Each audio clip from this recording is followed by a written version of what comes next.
guys, now we're gonna do question number 13. Look at the picture below. Complete the number bond based on this picture. So first, we write down our number bond.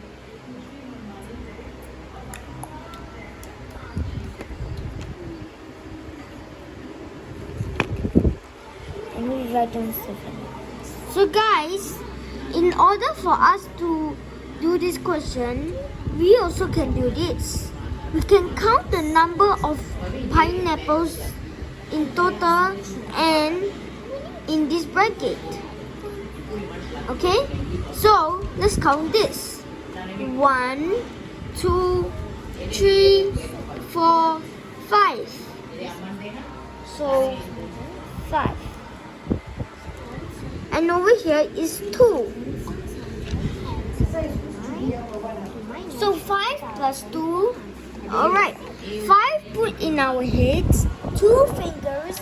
After 5 is 6, 7. So this is correct. Thank you guys for watching my video. Daily question, do one question each day. Hope you enjoyed and hit the like button and comment below what you have learned in more of my quizzes. Have a nice day.